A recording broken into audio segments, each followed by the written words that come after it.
Welcome to CBSE English Teacher. Let's now look at the line-by-line explanation of the lesson. We are not afraid to die if we can all be together for Class 11 English. This travelogue was written by Jordan Cook and Alan East. I checked and rechecked my calculations. We had lost our main compass and I was using a spare which had not been corrected for magnetic variation. I made an allowance for this and another estimate of the influence of the westerly currents which flow through this part of the Indian Ocean. About 2 p.m. I went on deck and asked Larry to steer a course of 185 degrees. If we were lucky, I told him with a conviction I did not feel, he could expect to see the island at about 5 p.m.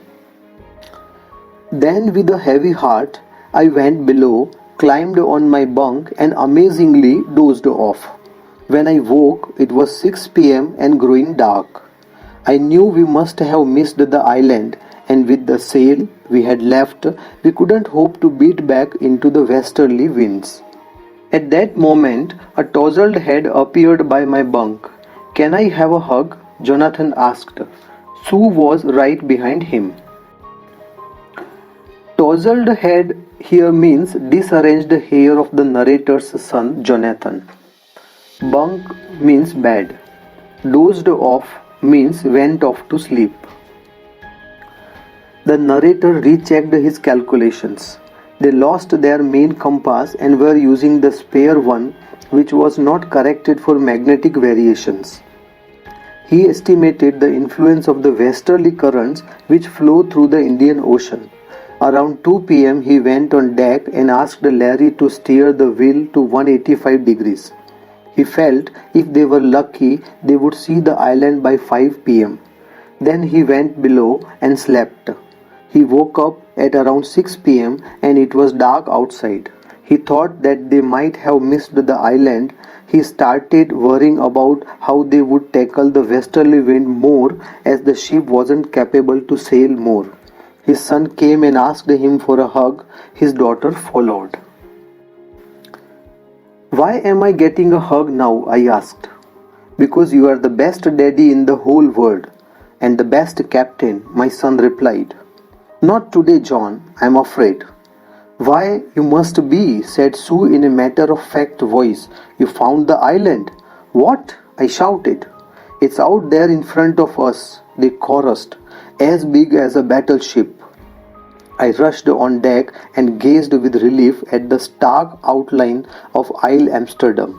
It was only a bleak piece of volcanic rock with little vegetation, the most beautiful island in the world. Bleak means an area of land lacking vegetation, and stark means sharply defined. He asked that why he was getting a hug. His son replied that he was the best daddy in the world and also called him the best captain. The narrator replied that he was afraid. Sue told him then that they had found the island which was as big as a battleship. The narrator rushed to the deck and gave a sigh of relief. They could see the complete outline of Isle Amsterdam. There was a bleak piece of volcanic rock in front of them. It had a little vegetation. It was the most beautiful island in the world. We anchored offshore for the night, and the next morning all 28 inhabitants of the island cheered as they helped us ashore. With land under my feet again, my thoughts were full of Larry and Herbie, cheerful and optimistic under the direst stress, and of Mary, who stayed at the wheel for all those crucial hours. Most of all, I thought of a 7-year-old girl who did not want us to worry about a head injury, which subsequently took 6 minor operations to remove a recurring blood clot between skin and skull, and of a 6-year-old boy who was not afraid to die. Anchored means moor a ship to the sea bottom. Offshore means situated at the sea some distance from the shore. Ashore means on the shore of the land. And optimistic means hopeful and confident.